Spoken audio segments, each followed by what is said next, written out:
Linda Nolan grasps a clump of her light blonde hair and yanks it out swiftly with a tug.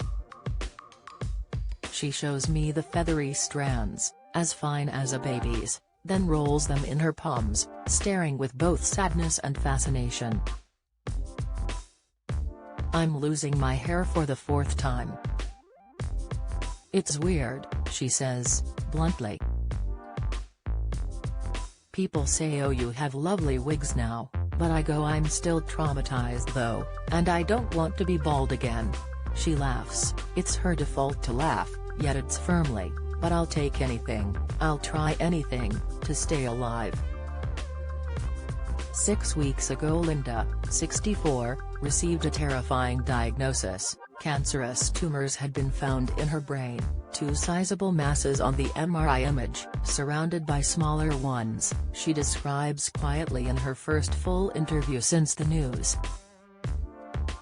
This comes at the end of a long road.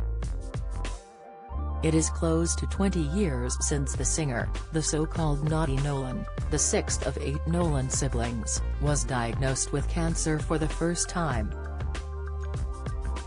Back in 2005 it was breast cancer. She had a mastectomy and 18 rounds of chemo. Since then she has lost her husband Brian and younger sister Bernie to the disease, and watched eldest sister Anne successfully fight it. Then she had to face her own returning, first in her hip in 2017 and, in 2020, her liver. She has just finished 11 radiotherapy sessions, and is on steroids awaiting the results of a second MRI scan to see if the brain tumors have shrunk. Then she will start taking new chemotherapy drug tucatinib, to give me more time, she hopes. She grasps hope fiercely, the pink glitter polish on her toes and her bright pink eyeshadow scream this. But she admits, I think it's a one-way trip now.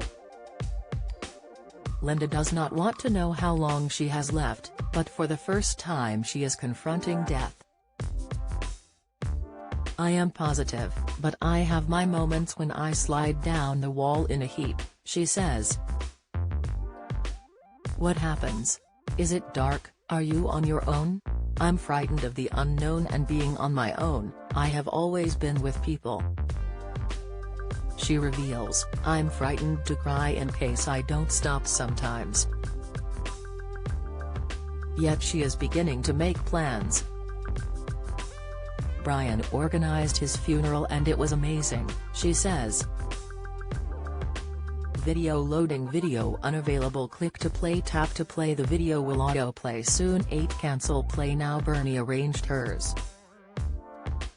It's easier for people left behind. I've gone into it a little bit. A Neil Sedaka song, our last song together. And I know the funeral people I'm going to use. Brian's coffin was like a flight case, with this way up, fragile on it. Our auntie had a beautiful coffin with pictures of us around it. Then Maureen said, look at this coffin, it was made for you, it's pink glitter. So she may go for that one? Absolutely, she smiles. I am the blingy Nolan. She has even considered making memory boxes for her family. It would mean leaving about 30, she says, laughing again. It would become like a little production line. You can imagine them all lined up, how morbid, and working out what to give them saying she got a bloody silver bracelet, she got a bronze ring. Linda's diagnosis came after 3 falls prompted a scan. The tumor on the left side of her brain is impacting her right side, causing balance loss. She cried after leaving the consultant's room. I said, how do you live with that? She recalls. The development is all the more devastating because Sister Bernie had cancer in her brain when she died 10 years ago this July, aged 52. They keep telling me not to compare my illness with Bernie's, everyone is different, she shrugs. I remember with Bernie, she phoned me and said it's gone to my brain, I'm effed. At the time there was only radiotherapy, and then it didn't work. But for me there is a new drug, and hope. 2 days after Linda's diagnosis, it was Bernie who helped her find some peace. She dreamt they were discussing who Linda should leave her jewelry to. Video loading. Video unavailable. Click to play. Tap to play. The video will autoplay soon. 8 Cancel play now. I want them to have that and she was saying no, leave that with them, and I got so much comfort out of it because she was there, Linda recalls. It was very practical, and we laughed. My fear has subsided a bit now.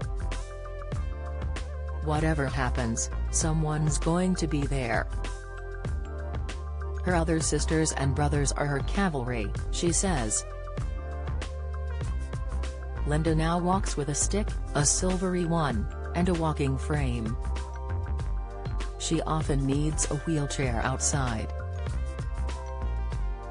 She has moved in with sister Denise close by in Blackpool, and her other sister Maureen visits daily. My right foot is practically paralyzed, I have to lift it up, Linda says. Before I arrived, she was in agony with cramp, unusually crying with pain. They said you can't live on your own, she explains.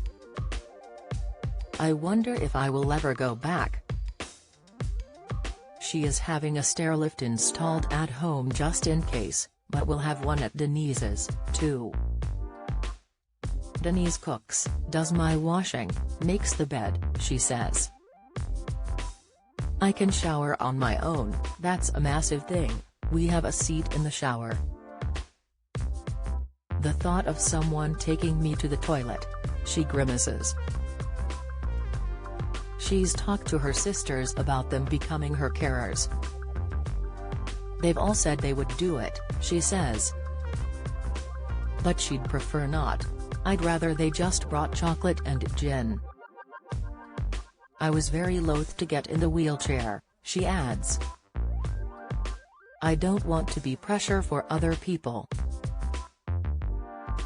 And you appreciate what being disabled is, it's hard to get your chair into the table, people talk across your head without even realizing, the girls did it. But Linda is still a woman bent on living. I'm looking to book a big house for us in the Lake District so we can just make memories, it's all about using precious time, she says. All her siblings, nieces, nephews, great-nieces and nephews and her stepchildren are up for that.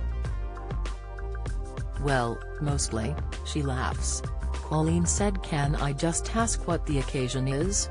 And I said I'm dying. And she said, oh, that old thing. Yeah, count me in. 2 weeks ago Denise held a karaoke party. Linda loved it but needed a break for a lie down. She explained, it's fatigue, but also, sometimes when you are all together, they're the times you look around the room and go, oh God, I want to be here forever, you know. So maybe I need a little tear on my own. I love them all so much. If you or a loved one is living with cancer, watch Linda's advice for keeping positive at mirror.co.uk.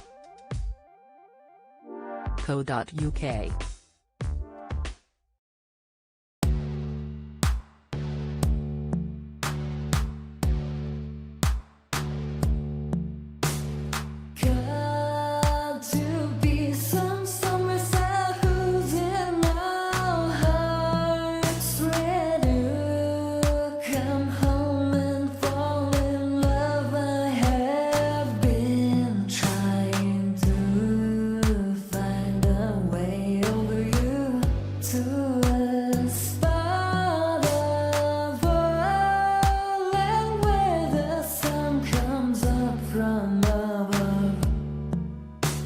melted.